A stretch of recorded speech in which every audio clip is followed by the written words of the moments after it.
is Gina Duffy, and today I would like to speak about my art. I got into art when I was very young because my parents came from Italy and I did not speak a word of English. However, when I went to school, there was one subject I could relate to, and that was art. Here, I'm presenting my After Midnight collection. Now this piece here, how I came about this piece, now you know whenever you have a passionate love affair where there's a married person and not married, it creates an entanglement. And you see how they're entangled into this web of deceit. The background, especially this background, is all how complicated things get in that particular love affair. The rigid places are where they're hiding in the shadows.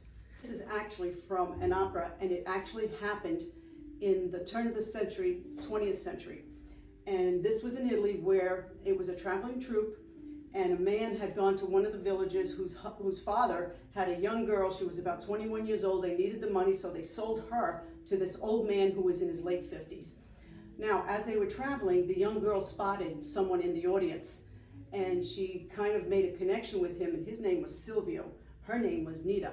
So now they're having this little love affair until the husband all of a sudden found out. At one point, they were doing a play in one of the towns, and the husband would start to notice that Silvio was there. He was starting to get very upset because he felt he was here to see his wife. The next thing you know, one of the troupe characters had said to the husband, "Hey, I think your wife is having an affair." Next thing you know, they were doing the opera Pagliacci, and he saw Silvio in the crowd, and he was delirious with rage. When they came out to do his part, he literally went up to her and he stabbed her with a knife on stage. People thought it was part of the act until they saw the blood. Next thing you know, Silvio jumps on stage to help Nita, but by that time she was dead.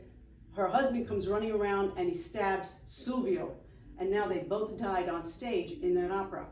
So it was a very, very amazing piece of work, and it was an opera that was based on real life.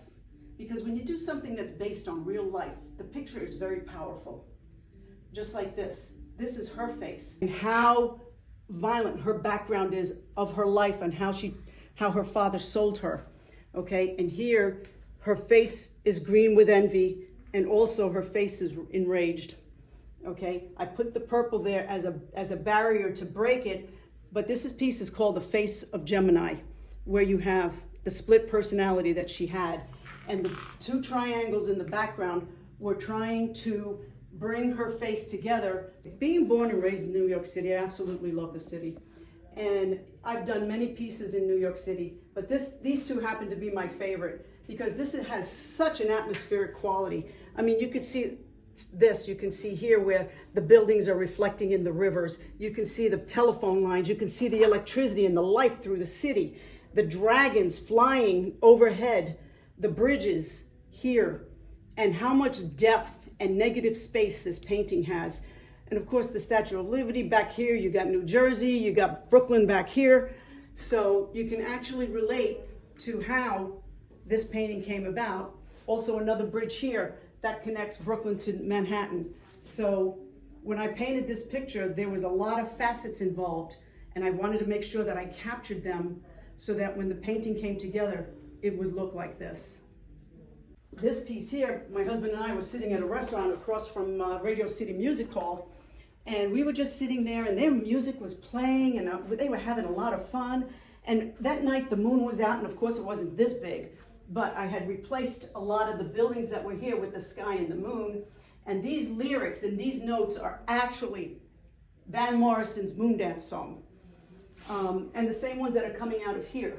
And that's how this picture came about. I saw the St. Lucie Cultural Alliance magazine, and I read about it, and I was excited about it, and I said to myself, I'd like to come down and see if I can participate.